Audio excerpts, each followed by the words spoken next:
Welcome to the podcast, Speaking to Influence, Communication Secrets of the C-Suite. I'm Dr. Laura Sicola, your host, and our focus is on mastering communication as an essential leadership skill so that you can command the room, connect with the audience, and close the deal in any context.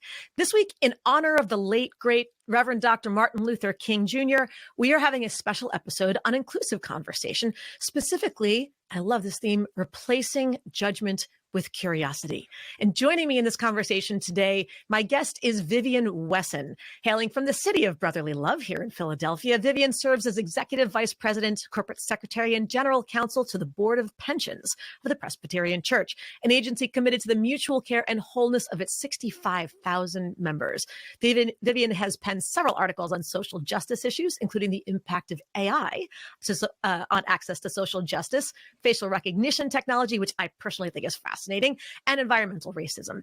Vivian considers herself the Johnny Cash. Naturally, if you're not watching the video, I can totally see where Johnny Cash would be the natural doppelganger here of educational opportunities, because she's been everywhere, man. Attending schools from Indiana to New Hampshire, Mexico, California, Austria, Germany, France, New York, and of course, Pennsylvania. Welcome to the show, Vivian.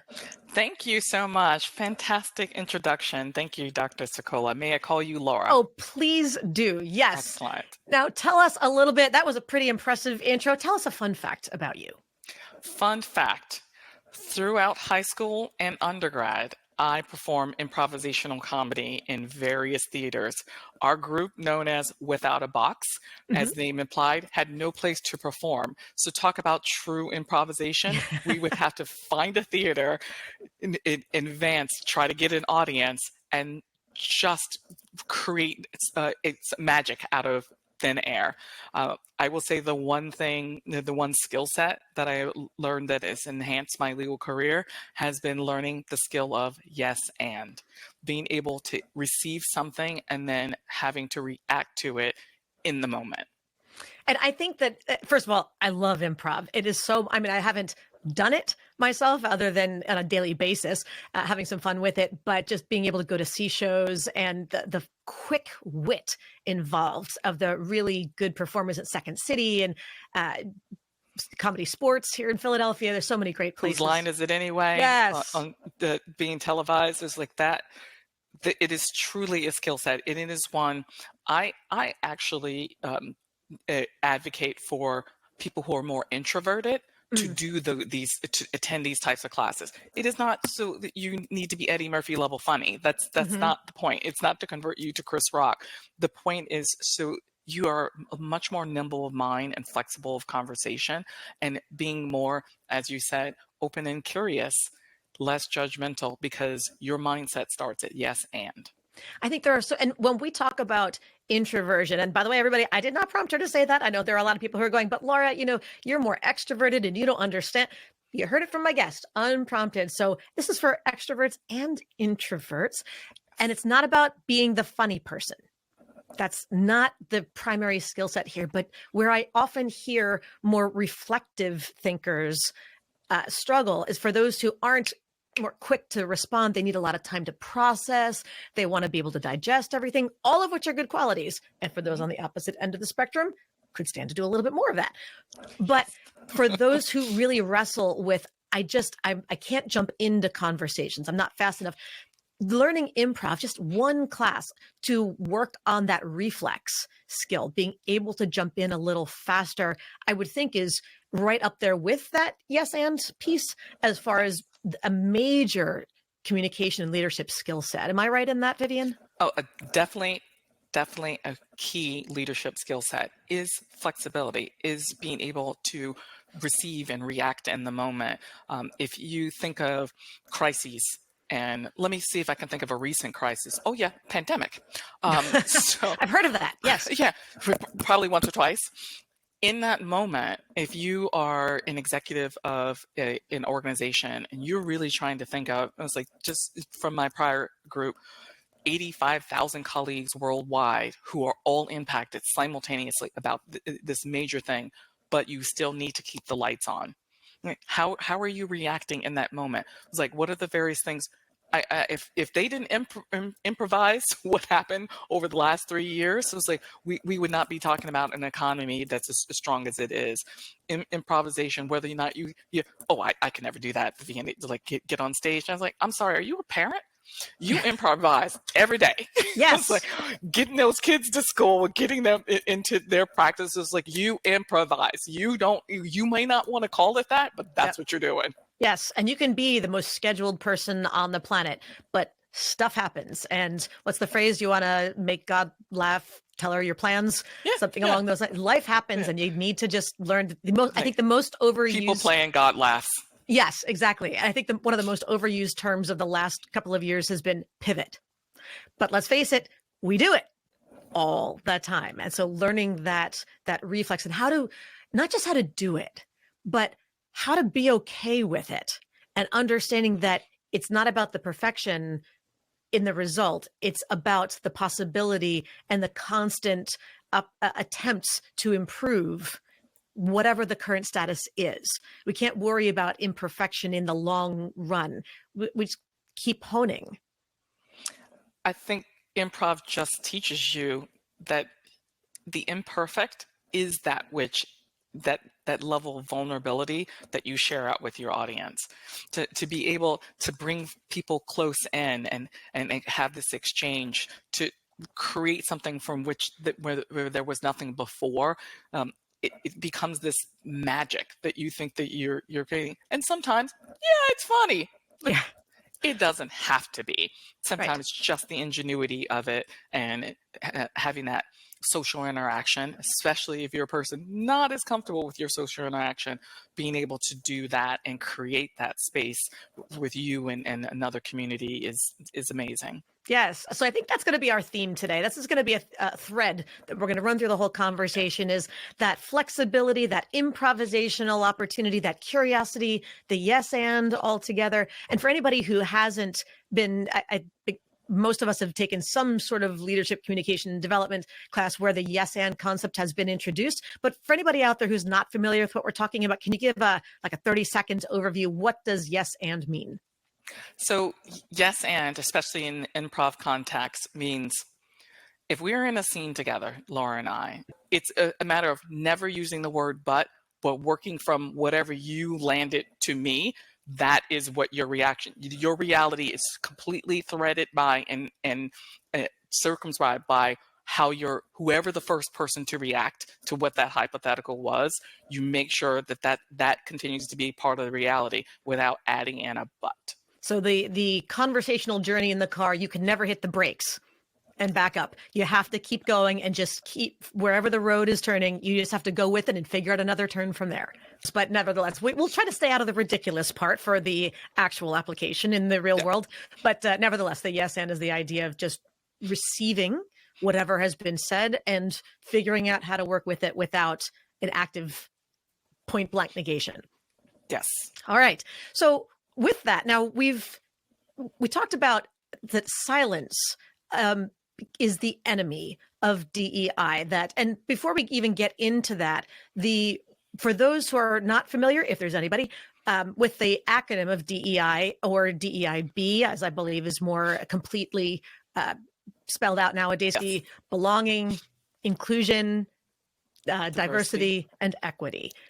Just to get all those out there and make sure people are clear on the full acronym. And when attempting to create an environment, work or otherwise, where there is that feeling that everybody has belonging, we talk a lot, there's a lot of talk out there about stepping into the discomfort and opening the discussions and how to address these kinds of things. But it's scary to step into some of these conversations. We want to look today at what some of those fears are, especially the fear of doing it wrong, fear of repercussions, and most importantly, the tools to move past them so that we can engage in the conversations that will allow everyone to feel like they belong and to feel like they are part of the team and comfortable and happy and able to have a good, healthy relationship with everybody else in the organization. So I think everybody's got some sort of unconscious biases, concerns, thoughts. Where how would we start learning to look inward to identify what some of our own fears and our own conscious or unconscious, I should say, hesitations, where they might lead or where they might come from, excuse me? I will say first that in order for Abide or DEILB or anything to work, is silence is the absolute death of any of those types of projects. Being able to accept that we need to be more curious and open for conversation is how you really start opening up the aperture of how do I get past an uncomfortable situation. When I first started this job only about a year and a half ago, I had an unfortunate, I mentioned that whole pandemic thing. I had managed to escape up until this particular point, came down with COVID in the middle of an important, one of my inaugural board meetings. We were staying at very, very fancy hotel for which I had to be immediately thrown out in quarantine at my apartment. And I am full mass, bundled up my things. I'm making sure I'm going to take an elevator that's completely empty. I go out into the hallway and I'm waiting there, and I see someone approaching, and it happened to be one of the service attendants for hotel. And she recognized that I am standing there and said, "Good morning." And I demurred and slid over and just very quietly said, "Good morning." She didn't hear me. So her thought was, and as the elevator opened up and I was not going to join her, that she's like, "Well, perhaps you didn't hear me the first time when I said good morning to you." I said, "Oh." And my immediate instinct was, I said, "Is this an instance where I should apologize?" And instead, my reaction was, "I'm really trying to distance. I did say good morning, but quietly. I'm trying to lessen my interaction with people because I have COVID," which changed her reaction. "Oh, I'm sorry," and got into the elevator. "I hope you feel better." But here's what was happening. I was standing there thinking, this is my first board meeting, and you gotta get COVID. And what am I going back home to? I just moved into the apartment. I had one thing of yogurt and a can of cherry seltzer. I was going to be starving, had no doctor, had no one to see. All of this is running through my head as I'm standing there, like wheezing in and out of my chest, just waiting for this experience to be over. That's my monologue. Do you know what hers was? She's looking at this African-American woman who was too bougie, disdain to acknowledge her existence and wish her a good morning. That was her bias. Her unconscious bias was, oh, I see what's happening. She's a guest here at this fancy hotel. And clearly, she's not capable of having a conversation with me. Quite the opposite. So my monologue is going on here, but what she took away from that was, and I was very proud of her, actually, that she turned even as she's going in the elevator and says, "Perhaps you didn't hear me the first time." And it's like, in fact, I did. And it was an opportunity to say, perhaps in this space, you could have allowed to be curious. Maybe something's going on with this particular person that didn't allow them to be friendly. One of the campaigns that we recently started, and this is the perfect story that I shared with them as well, is DEI starts with hi. Just being able to greet another colleague within the organization and say, hello, acknowledge their existence. And yes, I will tell you, everyone has their own internal monologue going on. There's a million things that you're thinking about, not just the person that's approaching you, that the instinct to say hello and to be a kind greeter. But that's one of those instances where I said to folks, this is where there should be a pause. Something else might be going on with that person. Be a little more curious. And if you happen to have some familiarity with him or her, and they didn't greet you, as we normally try to create that inclusive culture, may have to do a kind follow-up on the other end and say, everything okay? Usually you're bubbly and bright, or usually you're a nicer greeter, or it's someone who would acknowledge, and you might actually make someone's day to do that reach out and start up that conversation, because the slight wasn't about you, there was something going on with that person. Right. And for that matter, we don't know what happened to her 5 minutes before. We don't know what elevator she got out of and who talked to her or didn't talk to her or treated her a certain way or whatever else. So everybody's got their backgrounds and we all have history. So I love that you actually, the words you said were, I was proud of her for reinitiating conversation. Now it was a little, edgy of sorts, but at least she reopened and she gave the opportunity to redirect the conversation. So tell me why you said you were proud of her. When someone is in an uncomfortable space and they're living within their own internal unconscious biases, or in this case, it was a very conscious assumption that she made, a judgment about who I was, that she was willing to be vulnerable enough and accountable enough to speak up again and say, I didn't think that was very kind of you to not acknowledge my existence, not realizing all of the stuff that I just shared. Sure. That's where my focus was, as opposed to, I was like, but in the end, she is still right. I just should have more vocally made some attempt, or at least preface. I was like, just so you know, I'm moving away from you. Good morning, but I have COVID. I just want to make sure that we take separate elevators. But if I'm living in my own little pathway of nightmare, didn't spend that extra moment. So I was very proud that she was able to just do the flip back and say, what's wrong with you? That level of courageousness that not everybody has. What are some of the things that we can start to look for internally? Because so much of, we've addressed a couple of times the reflex, right? The reaction that we have, which usually we don't think of consciously. We just either react verbally or internally, but it's still there. How do we find that moment to pause where we're ready for a reaction? What's a question we can ask ourselves, a mantra we can say to ourselves, but some sort of, I don't need to think about this, my go-to reaction when my brain goes, whoop, what? Wait a minute.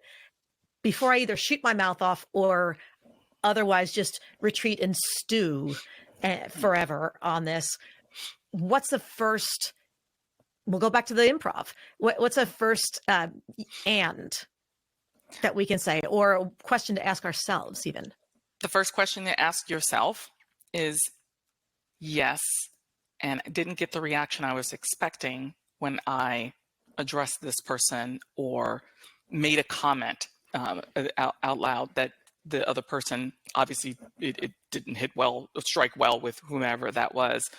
But the end part of the conversation has to be, perhaps I did not express that how I intended.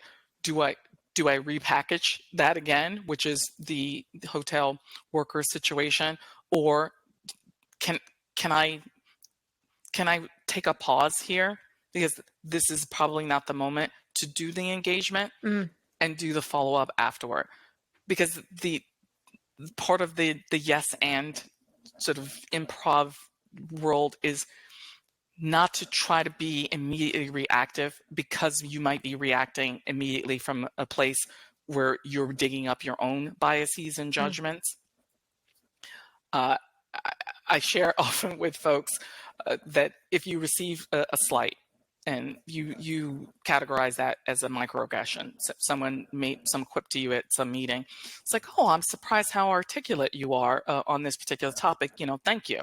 It's like, so you can choose to go what I call the Dave Chappelle route of when keeping it real goes really wrong. Yeah, if anybody hasn't seen those old sketches, go to YouTube and look up Dave Chappelle. It is painful in the comedy in a lot of ways, but we can all imagine those moments where you hear something you don't like and you go, I shouldn't respond this way, but I really want to. And it's sort of if I were to tell this person what I really am thinking and would really be cathartic for about 5 seconds, what the outcome of that might look like. And he does a brilliant job of absolutely having everything go to hell in a handbasket real quickly. So, but continue, please. Yeah. So from my perspective, and I say to folks, if you're the target of, right, this instance where maybe they didn't say it exactly how they might have intended, or how it landed on you was just like bricks as opposed to feathers. You just got handed a brick from your perspective. It is not, as say, to keep it real and be authentic, you immediately, I'm taking off my earrings and putting Vaseline on my face, which is like the black girl thing was like, I'm going to throw. That can't be the reaction. The reaction, especially in a professional setting, that is, yes, and I think what they were trying to do is pass me a compliment. And I think I will now repackage that compliment by putting it back to them in a question that it's like, oh, when you said very articulate and you were surprised because I'm usually the person who just like cracks the jokes, or are you surprised because I'm usually the quieter person in the room? I'm just curious as to what was surprising to you that made me, that you would label me articulate in this moment. Yeah. And that person might say, oh, no, I didn't quite. So you'll get that sort of stammering, making sure I can adjust and pivot and think about, like, or even back to the other person who said something, landed brick, but they meant feather. Ask where you go and find the feather is what I generally advise folks, because if you can curiously ask the question in such a way that we are not chappelling it, where you're going down the rabbit hole, no rabbit hole. Ask for the feather, and it may be that you find out you did get a brick. That's a different conversation, right? That's a different conversation, but being open to the possibility that there was actually an intended feather. Yes. Beautiful, beautiful. And it's, there's, have you ever read Never Split the Difference by Chris Voss? No. Fabulous book on negotiation. Chris Voss is he's the founder of the Black Swan Group, but he was the chief hostage negotiator for the FBI. Ooh. So you can imagine this is a little bit high stakes in the conversations he was having. But the tactics, it's a negotiation strategy book that he gives. And one of the things that he uses that's a very easy tool to include is just to take the word that the other person has said and just send it back as either the word or the phrase that's the problem and reframe it back as the question. So articulate, and just leave it right there, because I don't have to, the idea is to keep the comment as concise as possible in redirecting and just allow them to focus, because you're not making a big deal about anything. You're not. The more we tend to hedge, the more we tend to qualify and try to explain and ask, then it's almost like, well, we're being the defensive ones, and that's not what we're trying to do. So just articulate and just see what this, because and then leave it as an open blank where we're not even giving them multiple choice. Is it because I'm usually quiet, or because of this, or because of that? In some ways, that may almost give them an out that they may or may not have intended. Let's see what they come up with. If they do stammer, maybe helping them with the multiple choice, it can start the process. But it's always interesting. But it's for those who do have trouble with the reflex of the yes and figuring out what to say, find the word that's stuck in your craw. Yeah, surprisingly articulate. And having that octave go up, like voice inflection works wonders. Yes, and when in doubt, the one eyebrow cock that you just did, for those who are only listening on Apple Podcasts or something else, that's also a pretty good hint that perhaps you'd like to rephrase. It's like, we're removing brick. Let's go for feather. Let's go for feather. Yes, that's funny. Nonverbals express much, to say the least, as far as displeasure is concerned, before we go to that uber keeping it real, so to speak. So let's take a moment and do one thing I do want to bring back from our normal conversations is the 24-hour listener influence challenge. I think this is a good opportunity. So Vivian, this is an opportunity for you to talk, to challenge our listeners to take one step that they can complete within 24 hours to have more influence. How would you like to challenge our listeners today? My challenge, and this is one that I share with any mentee or anyone who is aspiring to leadership quality: stop apologizing. Stop apologizing. Okay. If you're in a scenario where you bump into someone in the grocery store, it's excuse me. They bump into you, it's excuse you. But the concept, and people tend to go ahead and do your own informal poll. people tend to want to diminish themselves and become invisible, shrink in the face of being in an uncomfortable space, including some of these DEI conversations. The tendency is always to, I'm sorry, or I apologize. You show up late to a meeting, they're like, and don't let it be a woman or a woman of color. 99% of the time, it's an immediate apology. It's like, oh, I'm very sorry. I'm sorry. And said multiple times. It's like, because you can be really, really sorry. Stop apologizing. Empower yourself by you choosing the words, pardon me, excuse me, running a little late. I'll be there momentarily. Excuse me, got hung up at the, oh, pardon me. I see you wanted to get by here. Do it. And start observing how many people around you are constantly apologizing as well. Give them the tip. Because here's what it does. And if you think culturally, if you examine the Latin culture or even any Romance language, German or Spanish, but what I learned early on in studying both Spanish and German, there are different words for excuse me, pardon me, than I'm sorry. And Entschuldigen Sie, it is very different from saying I am like constantly sorry for like my existence.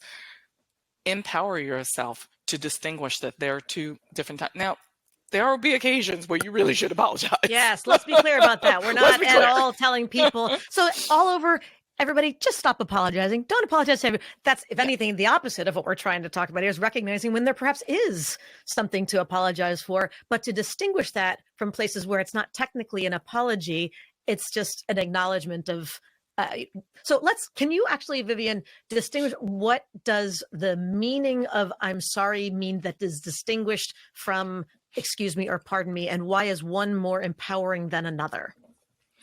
So I am sorry does this, it's the, I bow to you. I am the most culpable person in this issue. I need to make apology and own up to, and that's really the distinction is the accountability piece. The culpability. I like that word that you used. I apologize.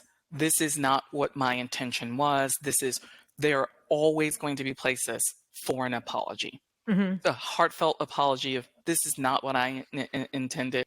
But here distinguish when I ask you to pardon me, I ask you to excuse me.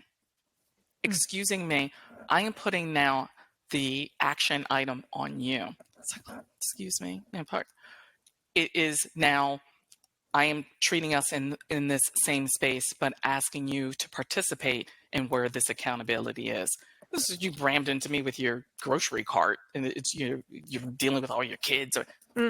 That's far more empowering than you're constantly needing to have the accountability be all yours in society. Beautiful. Beautiful. Now, in wrapping this all up, we've had some of those challenging conversations, those odd, awkward moments, bricks and feathers, all that. How do we inject civility back into the conversation so that we're all moving forward in building relationships? So I know you only gave me one challenge for folks, but here's number 2. Okay.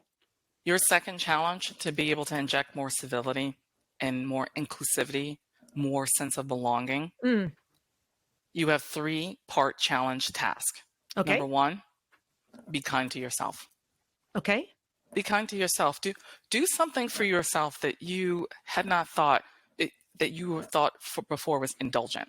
If I do this, go ahead and watch those Dave Chappelle episodes. It's like spend some time doing something that's just uniquely for you. If it's reading a book, if it's watching a program, if it's listening to this podcast, whatever that may be that puts you in a zone that you're caring for yourself, be kind. The second is be kind to someone that you love. We're in a society now where probably more than ever, especially in the grip of that pandemic, where we felt so isolated and alone. Wouldn't it just be wonderful to make sure that you do a reach out to grandma, right? I encourage my son all the time. It doesn't matter where you are. Just in his generation, drop a text. This is easy. Yep.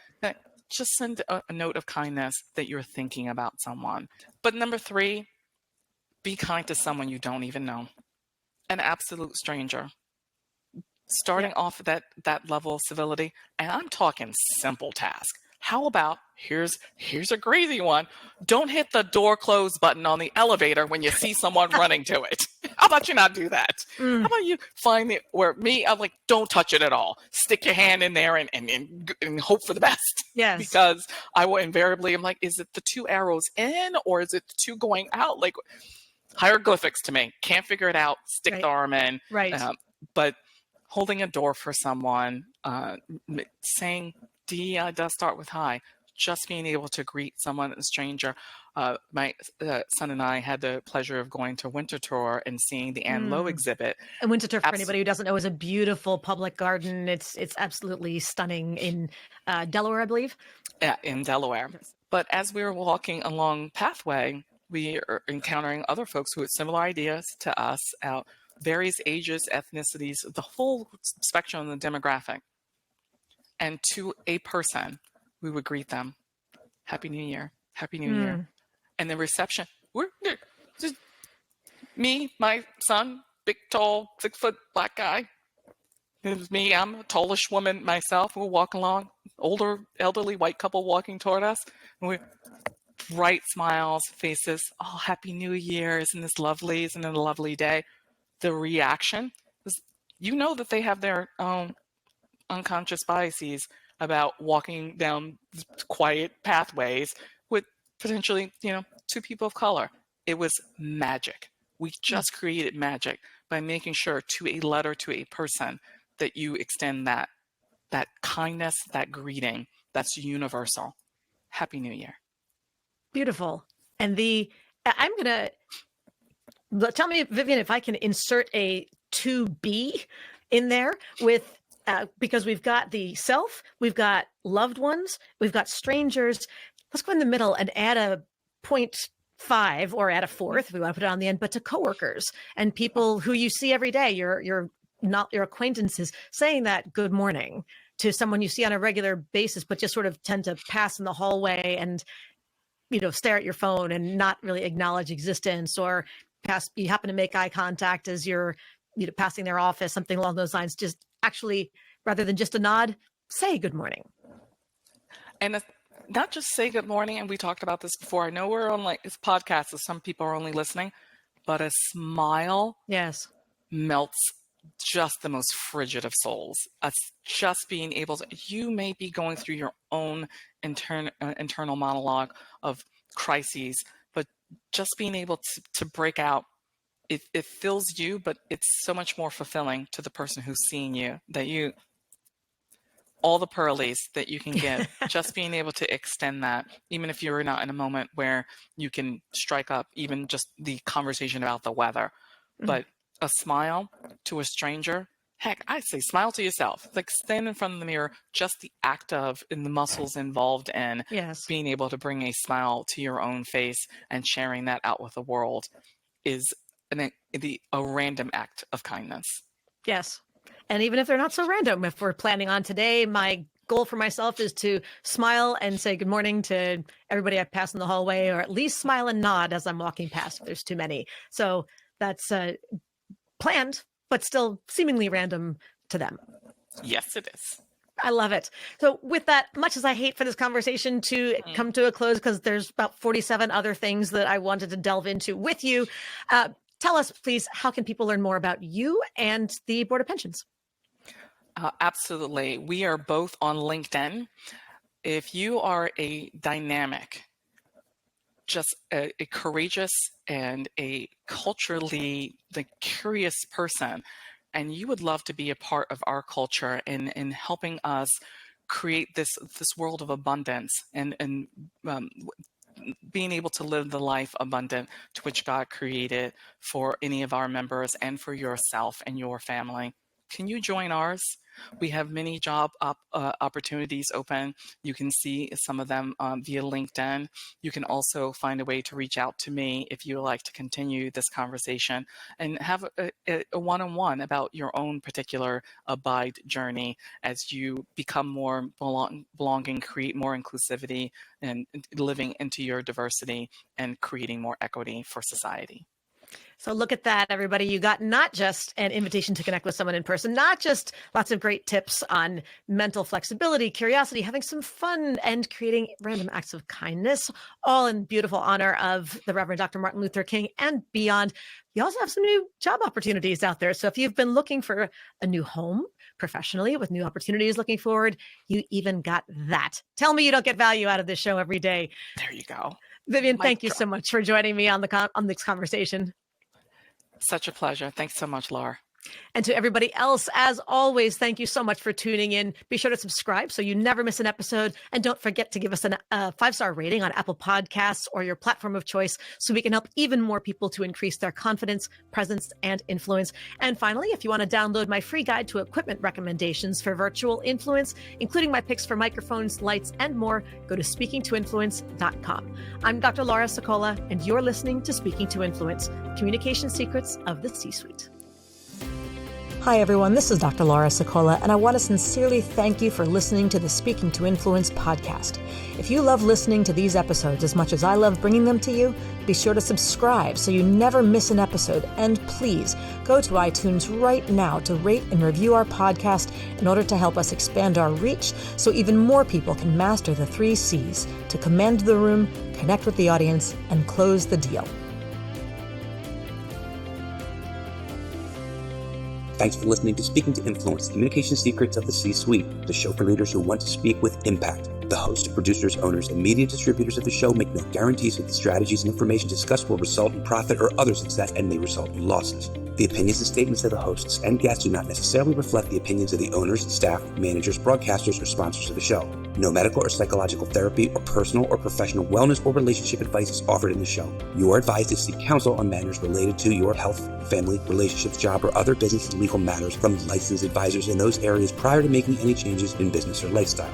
No information provided may be suitable in your situation. As always, take responsibility for the decisions and actions you take, including the reactions they may make in your work, family, health, and life.